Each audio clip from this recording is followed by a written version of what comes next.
दोस्तों, जैसा कि आप सभी को मालूम है कि कुछ ही दिनों के बाद में बकरीद का त्यौहार आने वाला है और बकरीद के मौके पर मुसलमान जानवरों की कुर्बानी देने वाले हैं। लेकिन जैसे ही बकरीद का त्यौहार करीब आता है तो कुछ नासमझ लोग इसको लेकर तरह तरह के सवाल उठाने शुरू कर देते हैं। वो कहते हैं कि मुसलमान बकरीद क्यों मनाते हैं और बेजुबान जानवरों की कुर्बानी क्यों देते हैं, इसके पीछे की वजह क्या है। आज के इस वीडियो में हम आपको बकरीद को लेकर पूरी जानकारी देने वाले हैं और आपको बताने वाले हैं कि मुसलमान बकरीद का त्यौहार क्यों मनाते हैं और इस दिन जानवरों की कुर्बानी क्यों दी जाती है। इसलिए आज का यह वीडियो आप सभी के लिए बहुत खास है। आप हिंदू हो या मुसलमान, आप इस वीडियो को आखिर तक जरूर देखें और मेहरबानी करके इसे शेयर भी कर दें ताकि बकरीद आने से पहले पहले यह जानकारी और भी लोगों के पास में पहुंच जाए। तो चलिए दोस्तों, शुरू करते हैं। प्यारे दोस्तों, जैसा कि आप सभी को मालूम है कि हर त्यौहार को मनाने के पीछे कोई ना कोई वजह या कहानी ज़रूर होती है। उसी तरह से बकरीद को मनाने और कुर्बानी देने के पीछे भी इस्लाम में एक वाक़या है। याद रखें, अल्लाह ताला अपने महबूब बंदों से यानी कि अपने नबी और पैगम्बरों से बहुत मोहब्बत किया करते हैं और समय समय पर उनका इम्तिहान भी लेते रहे हैं। इसी तरह से एक बार हज़रत इब्राहीम अलैहिस्सलाम का भी इम्तिहान लिया गया। हज़ारों साल पहले की बात है। एक रोज़ हज़रत इब्राहीम अलैहिस्सलाम अपने घर में आराम फरमा रही थी कि उनकी आंखें लग गई, यानी कि आप पर नींद गालिब हो गई। तभी आप अलैहिस्सलाम ने अपने ख्वाब में देखा कि अल्लाह ताला आपसे फरमा रही हैं, ए इब्राहीम, आप अपनी सबसे प्यारी और सबसे अजीज चीज़ को मेरी राह में कुर्बान करो। याद रखें, नबियों और पैगम्बरों का ख्वाब कभी भी झूठा नहीं हो सकता है। इसलिए हज़रत इब्राहीम अलैहिस्सलाम ने यह ख्वाब सच जाना और अपने अजीज चीज़ को अल्लाह की राह में कुर्बान करने के लिए तैयार हो गए। उस वक्त हज़रत इब्राहीम अलैहिस्सलाम के पास में काफ़ी तादाद में ऊँट हुआ करते थे। इसलिए सुबह होते ही आपने उन ऊँटों में से 100 ऊँटों की कुर्बानी दे दी, यानी कि 100 ऊँट अल्लाह की राह में कुर्बान कर दिए। मगर फिर जैसे ही दूसरी रात आपकी आंख लगी तो फिर से अल्लाह ताला की तरफ से आवाज़ आई, ए इब्राहीम, आप अपनी सबसे प्यारी और सबसे अजीज चीज़ को मेरी राह में कुर्बान करो। इसलिए फिर दूसरे दिन हज़रत इब्राहीम अलैहिस्सलाम ने 200 ऊँटों की कुर्बानी दे दी, यानी कि 200 ऊँट अल्लाह की राह में कुर्बान कर दिए। मगर फिर तीसरी रात जैसे ही आपकी आंख लगी तो अल्लाह ताला की तरफ से फिर से आवाज़ आई, ए इब्राहीम, आप अपनी सबसे प्यारी और सबसे अजीज चीज़ को मेरी राह में कुर्बान करो। यह सुनकर आप अलैहिस्सलाम सोचने लगे कि मेरे लिए तो सबसे प्यारी और सबसे अजीज चीज़ मेरा बेटा इस्माइल है। आप सोचने लगे कि अल्लाह ताला कहीं ये देखना तो नहीं चाह रहा है कि मैं सबसे ज़्यादा प्यार अपने फर्जंद को यानी कि अपने बेटे इस्माइल को करता हूँ या फिर अपने खालिक हकीकी से करता हूँ।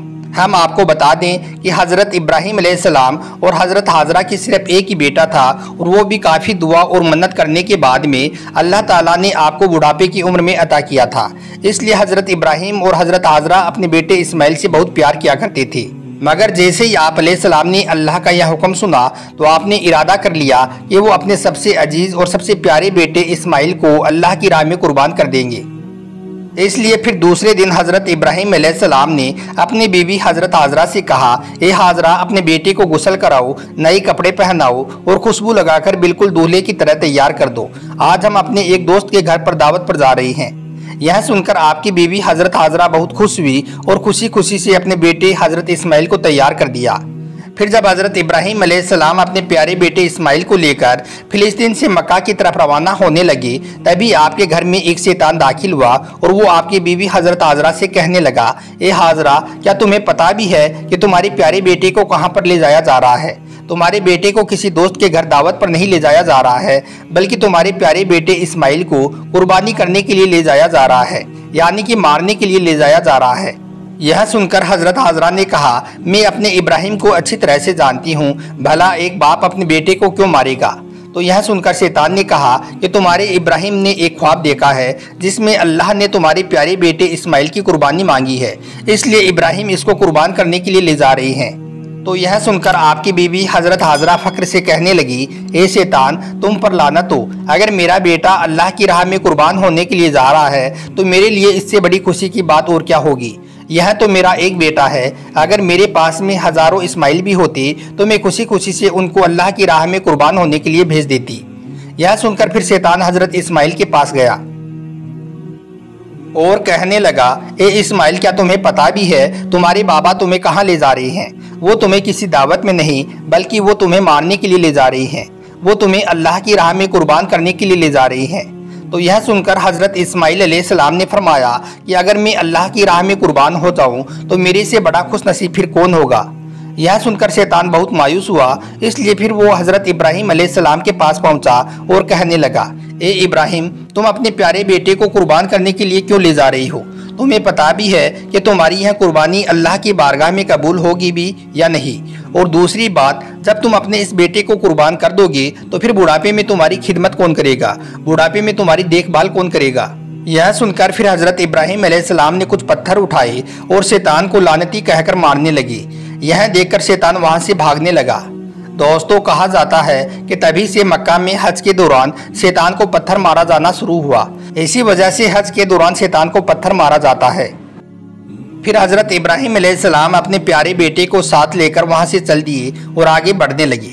थोड़ी दूर जाने के बाद में आपने अपने बेटे से फरमाया, ए इस्माइल, क्या तुम्हें पता है कि हम आपको अल्लाह की राह में कुर्बान करने के लिए ले जा रहे हैं?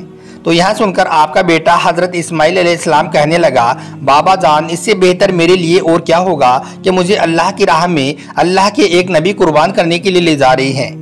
लेकिन बाबा, मेरी एक इल्तिजा है, जब आप मेरा गला काटोगे तो आप वो देख नहीं पाओगे, इसलिए पहले आप रस्सी से मेरे हाथ और पाँव को अच्छी तरह से बांध दीजिए और मैं चाहता हूँ कि आप भी अपनी आंखों पर एक पट्टी बांध लें ताकि आपको मेरे गले पर छुरी चलाते वक्त तरस न आ जाए।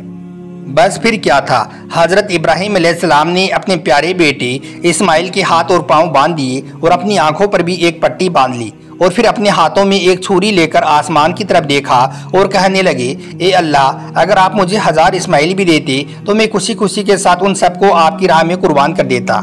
यह कहकर आप वो छुरी अपने बेटे इस्माइल की गर्दन पर चलाने लगे तो इतने में अल्लाह ताला ने फरमाया, ए जिब्राइल, जल्दी से जन्नत से एक जानवर को लेकर ज़मीन पर जाओ और मेरे इस्माइल को वहाँ से हटाकर उसकी जगह पर वो जानवर रख दो। इब्राहिम अपने इम्तिहान में पास हो गया है। जैसे ही हज़रत इब्राहिम अलैहिस्सलाम ने गर्दन पर छुरी को फेरा तो खून बहने लगा, मगर उसके बाद में आपने जैसे ही अपनी आंखों से पट्टी को हटाया तो आपने देखा कि आपके पास में ही आपका बेटा इस्माइल सही सलामत खड़ा हुआ है।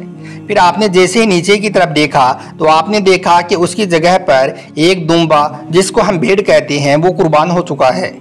यह देखकर हज़रत इब्राहिम अलैहिस्सलाम ने अल्लाह का शुक्र अदा किया।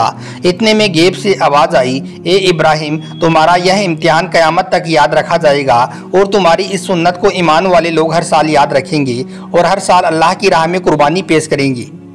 दोस्तों, तभी से बकरीद के मौके पर कुर्बानी का यह सिलसिला शुरू हो गया और ईद के 2 महीने 10 दिन के बाद में बकरीद का त्यौहार मनाया जाने लगा।